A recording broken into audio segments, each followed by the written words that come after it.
Forest officer Ramesh Kumar. उसने हाथ बढ़ाते हुए कहा। मैंने भी मुसाफे के लिए हाथ बढ़ाया। कहा, चीफ आईटीओ देव कुमार। आप मुझे डीके कह सकते हैं क्योंकि मेरे दोस्त मुझे इसी नाम से पुकारते हैं। उसने मुस्कुराकर कहा, ग्लैड टू सी यू। नमस्ते मिसेस डीके। उसने दोनों हाथ जोड़कर कांता से कहा। कांता मुस्कुराकर बोली, नमस्ते। वो बोला, कमरे का कोई प्रॉब्लम नहीं है मिस्टर डीके, मैं एक कमरा आपके लिए खाली करवा देता हूँ। आप जख्मी हैं, आपको आराम की जरूरत है। फिर वो चौकीदार से मुखातिब हुआ, प्रकाश साहब का सामान मेरे कमरे में शिफ्ट कर दो और वो कमरा इन्हें दे दो। मैंने कहा, thank you very much mister Ramesh. ये कहकर मैं जीप से नीचे उतर आया। मेरी शर्ट पर जमे हुए खून को देखकर वो चौंक उठा। बोला, आप तो अच्छे खासे जख्मी हैं। मैंने कहा, बस किस्मत ही अच्छी थी कि हम बच गए। हम पे डाकुओं ने हमला कर दिया था। मेरी मिसेस को तो चप्पल पहनने का मौका भी नहीं मिला। मैंने फौरी तौर पर एक बहाना घड़ लिया। वैसे मुझे वो आदमी पहली नजर में अच्छा नहीं लगा था। यूं देखने में वो खासा स्मार्ट और वजीह था, मगर चेहरे पर अजीब सी नहूसत थी। खासतौर पर उसकी आंखों में हरीसाना चमक थी। चौकीदार ने पूछा, सामान उतार दूं साहब? मैंने कहा, हमारे पास सामान ही क्या है, सब चीजें तो वही रह गई हैं। बस ये दवाओं का बक्स जीप में रखा हुआ था, वही रह गया है मेरे पास, दूसरे कपड़े तक नहीं है। रमेश कुमार खुश दिली से बोला, नो प्रॉब्लम मिस्टर डीके, मेरा अंदाजा है कि मेरे कपड़े आपके जिस्म पर फिट आएंगे।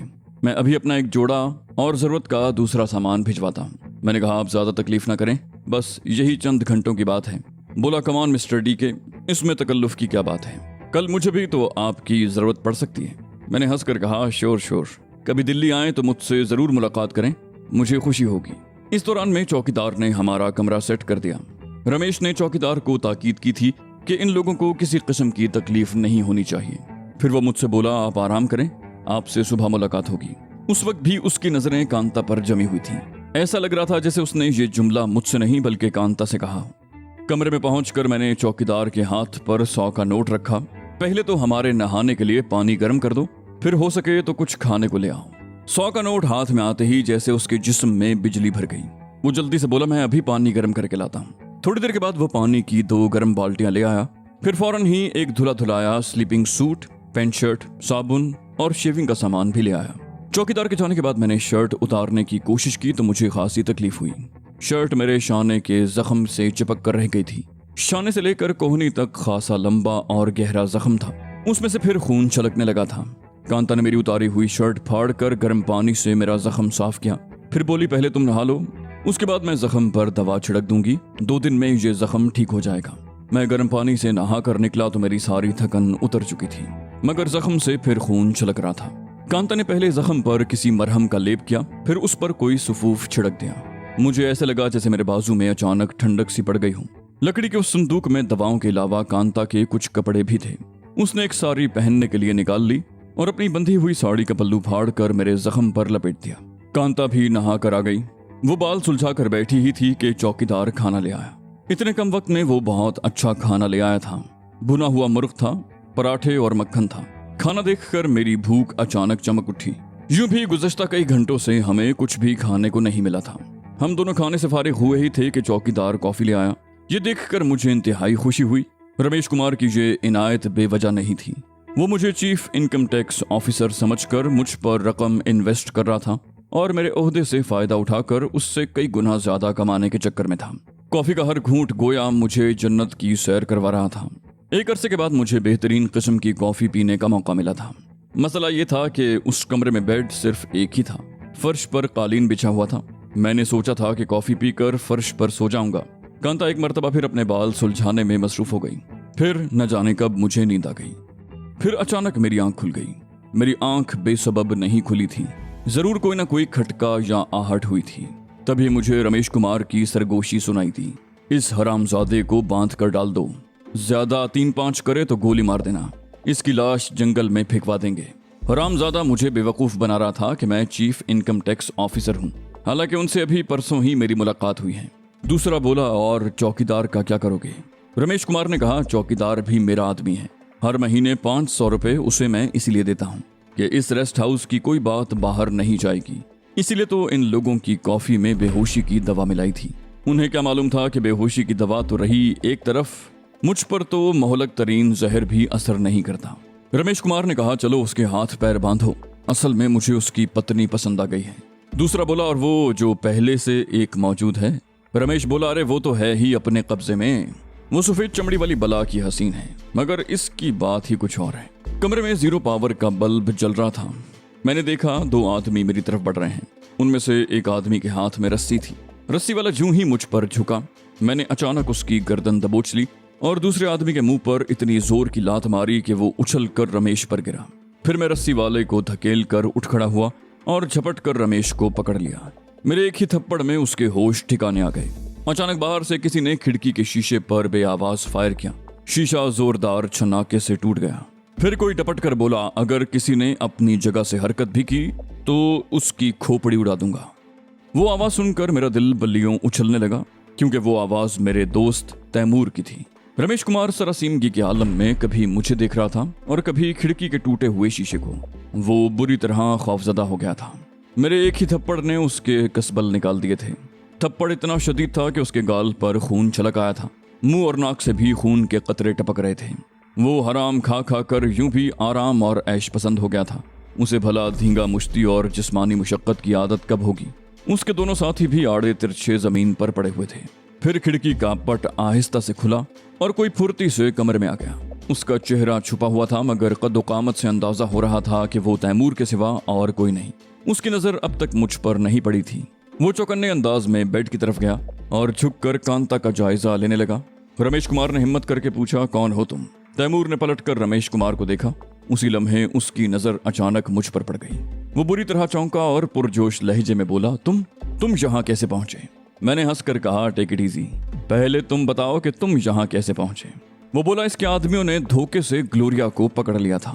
दोनों तुम्हारी तलाश में भटक रहे थे कि एक वीराने में गाड़ी का एक्सीडेंट हो गया। ग्लोरिया को मामूली सी चोटें आई थीं। मैं उसे एक जगह छोड़कर पानी की तलाश में गया। वापस आया तो ये लोग ग्लोरिया को गाड़ी में डालकर ले जा रहे थे। मैंने इलाके के लोगों से मालूम कर लिया कि उसे इन लोगों ने अगवा किया है। वो अगर जख्मी न होती तो खुद ही इन लोगों से निमट लेती। मैंने पूछा, ये कब की बात है? तैमूर बोला, आज शाम के वक्त इन लोगों ने उसे अगवा किया था। मुझे यहाँ तक पहुँचने के लिए कोई सवारी न मिल सकी, वरना बहुत पहले इनसे निमट चुका होता। मैंने घूमकर रमेश कुमार से पूछा, वो लड़की कहाँ है? रमेश कुमार ढिठाई से बोला, मैं नहीं जानता कि तुम किस लड़की की बात कर रहे हो। मैंने तंजिया लहजे में कहा, अच्छा, इसका मतलब है कि अभी तुम्हारी खाल मजीद मसाला मांग रही है। मैंने अचानक उसके बाल मुट्ठी में जकड़ लिए और गुर्रा कर कहा, तुम शायद भूल गए हो कि अभी थोड़ी देर पहले किसी सफेद रंग वाली की बात कर रहे थे। बताओ वो कहाँ है? मैंने उसको हल्का सा झटका दिया, फिर कहा, वरना तुम्हारे ये बाल विक की तरह खोपड़ी से अलहदा कर दूंगा। तैमूर ने सफाक लहजे में कहा, इसे तो मारकर फेंक दो, और रिवॉल्वर उसकी कनपटी पर रख दिया। फिर बोला, जानता हूं कि ग्लोरिया यहीं है। इसे ठिकाने लगाने के बाद हम ग्लोरिया को भी ढूंढ लेंगे। रमेश के हलक से अजीब सी आवाज बरामद हुई। वो सहमे हुए अंदाज में बोला, बताता हूं, वो यहीं है। मैंने उसे कोई तकलीफ नहीं पहुंचाई। मैंने बेड पर बैठते हुए कहा, इसके साथ जाओ तैमूर और ग्लोरिया को यहीं ले आओ। तैमूर उसे धकेलता हुआ वहां से ले गया। मैं झुककर उसके दोस्तों का जायजा ले रहा था। वो दोनों मरे नहीं थे, सिर्फ बेहोश थे, मगर जिसके मुंह पर लात पड़ी थी उसके सामने वाले कई दांत टूट गए थे। होंठ भी बुरी तरह से जख्मी हो गए थे। उन दोनों को देखने के बाद मैं कांता की तरफ मुतवज्जे हुआ।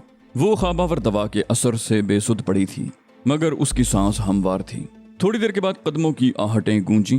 तैमूर और रमेश कुमार के साथ मुझे ग्लोरिया भी दिखाई दी।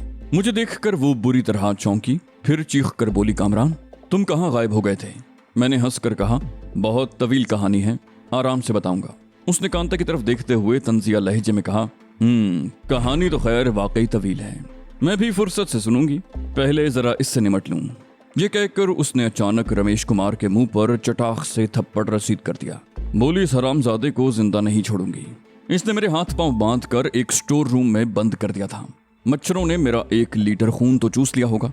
मैंने सर्द लहजे में कहा, जिंदा तो हम किसी को नहीं छोड़ेंगे, न इसे, न इसके दोस्तों को, और न चौकीदार को। इन सब ने मुझे पहचान लिया होगा। रमेश गिड़गिड़ा कर बोला, मैं किसी को कुछ नहीं बताऊंगा। ग्लोरिया ने तंजिया लहजे में कहा, सॉरी डियर, हम इतना बड़ा रिस्क नहीं ले सकते। उसने अचानक रमेश कुमार की गर्दन दबोच ली। रमेश कुमार ने वहशतज़दा होकर ग्लोरिया को धक्का दिया और भागने की कोशिश की, मगर उससे पहले ही तैमूर ने उसे छाप लिया और उसकी खोपड़ी पकड़कर उसे जोरदार झटका दिया। चट की आवाज आई और रमेश कुमार औंधे मुंह जमीन पर गिर पड़ा। चंद लम्हे तड़पने के बाद साकित हो गया। तैमूर ने रिवॉल्वर निकाला और फर्श पर पड़े हुए आदमियों की खोपड़ियों का बारी बारी निशाना लिया। रिवॉल्वर पर साइलेंसर लगा हुआ था, इसलिए फायरों की आवाज कमरे में ही रह गई। फिर उसने रिवॉल्वर का रुख कांता की तरफ कर दिया। वो फायर करने ही वाला था कि मैंने अचानक उसके हाथ पर हाथ मारा। रिवॉल्वर उसके हाथ से छूट कर दूर जा गिरा। तैमूर के साथ ही ग्लोरिया ने मुझे भी चौंक कर देखा। बोली, क्या ये लड़की गूंगी है? मैंने कहा, क्या मतलब? बोली, मतलब ये कि ये भी तो अपनी जबान खोल सकती है। मैंने कहा, ये लड़की मेरे साथ है, इसका रमेश कुमार से कोई ताल्लुक नहीं। ग्लोरिया ने पूछा, क्या ये बेहोश है? मैंने उसे बता दिया कि कांता बेहोश कैसे हुई।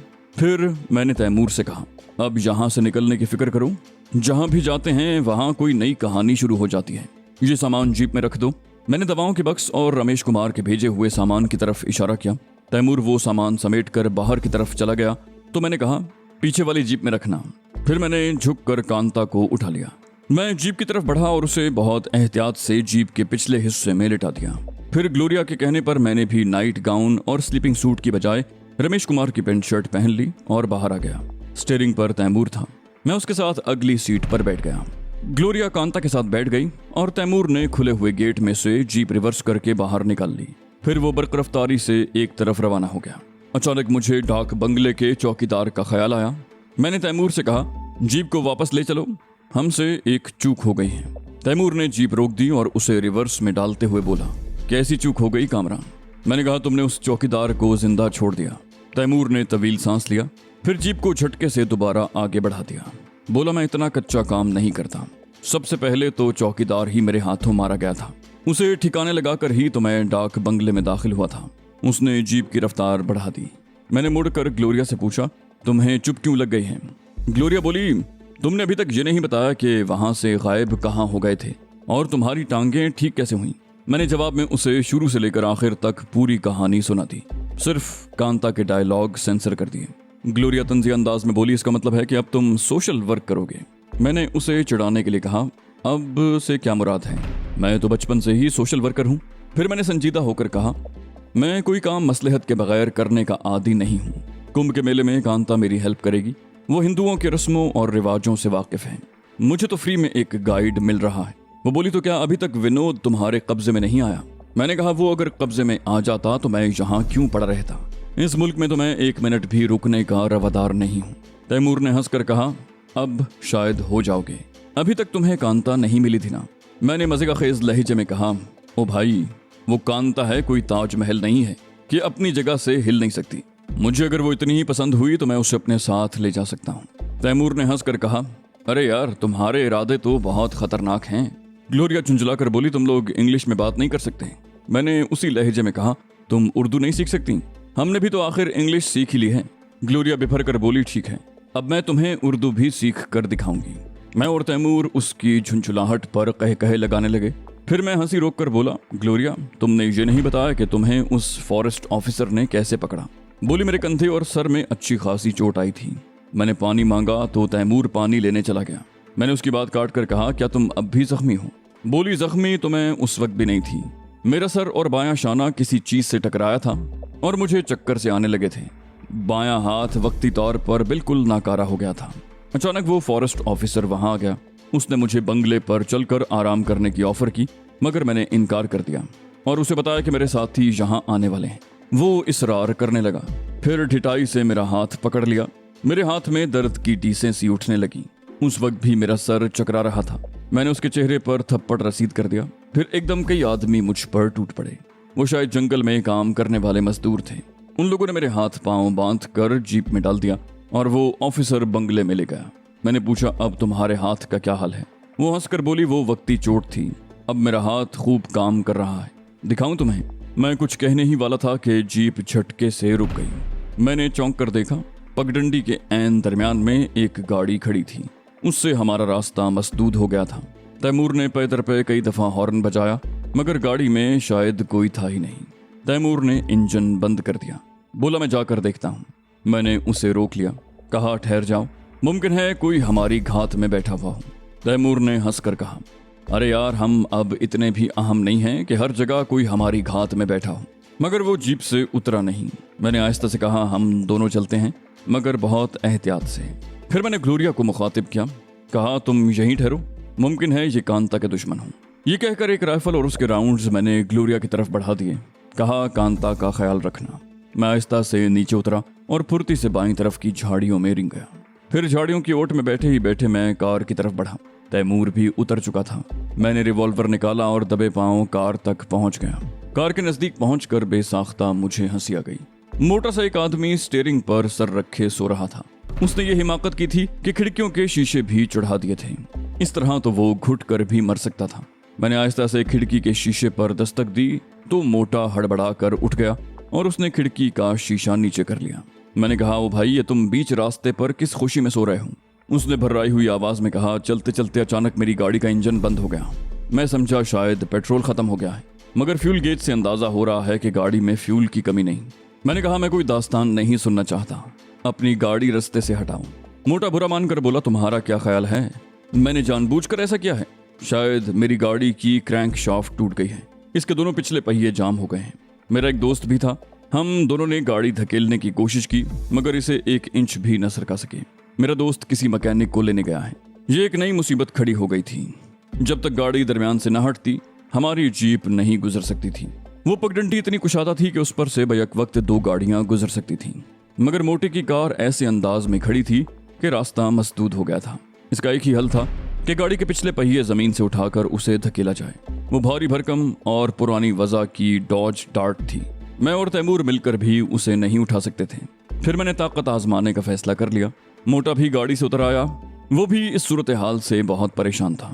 तैमूर अभी तक सामने नहीं आया था। वो आखिर वक्त तक किसी भी नाखुशगवार सूरत हाल से निपटने के लिए तैयार रहता था। मैंने झुककर गाड़ी के पिछले हिस्से को पकड़ा और झटके से उठा लिया। मुझे खुद भी हैरत हुई। फिर मैंने गाड़ी को आहिस्ता आहिस्ता आगे की तरफ धकेला तो वो आगे बढ़ती गई। मैंने मोटे से कहा, तुम जाकर स्टीयरिंग कंट्रोल करो और गाड़ी को एक तरफ लगा दो। फिर मैंने धकेलते हुए गाड़ी को रास्ते से हटा दिया। इस मुशक्कत से मुझे पसीना आया था और सांस भी फूल गया था। मैंने हंसकर मोटे से कहा, अब तुम आराम से सोते रहो, कोई डिस्टर्ब नहीं करेगा। अंधेरे में मुझे उसके तासुरात देखने का मौका नहीं मिला, मगर आवाज में हैरत थी। उसने मुझसे पूछा, तुम क्या काम करते हो? मैंने हंसकर कहा, मैं यही काम करता हूँ, मैं एक बाजीगर हूँ। दरमियान में खड़े होकर मुखालिफ समत में जाने वाली 2 जीपों के पीछे बंधा हुआ रस्सा पकड़कर उन्हें रोक लेता हूँ। सीने पर वजनी पत्थर रख कर हथौड़े से उसे तुड़वाता हूँ। मोटे ने बदले हुए लहजे में कहा, बस इतना ही काफी है, अब खामोशी से इसी गाड़ी में बैठ जाओ, इसमें कोई खराबी नहीं है। मैंने चौंक कर देखने की कोशिश की, फिर कहा, मैं समझा नहीं। मोटे ने अचानक रिवॉल्वर निकाल लिया।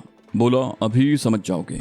वो गुर्रा कर बोला, हाथ ऊपर उठा लो, इस वक्त तुम कई राइफलों की जद में हो, कोई ऐसी वैसी हरकत मत करना वरना छलनी हो जाओगे। मैंने तवील सांस लिया, हाथ ऊपर उठाते हुए कहा, मगर तुम हो कौन और मुझसे क्या चाहते हो? वो बुलंद आवाज में बोला, अभी मालूम हो जाएगा, बाहर आ जाओ तुम लोग। अचानक बाईं तरफ की झाड़ियों से कुछ लोग बाहर आए। उनके हाथों में राइफलें थीं।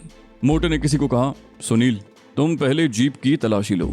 कांता अगर जीप में हो तो पहले उसे कब्जे में करो, इसका हिसाब बाद में चुकता करेंगे। गोया वो लोग भी कांता की तलाश में थे। हैरत मुझे इस बात पर थी कि उन्हें मालूम कैसे हुआ कि हम इस तरफ से आ रहे हैं।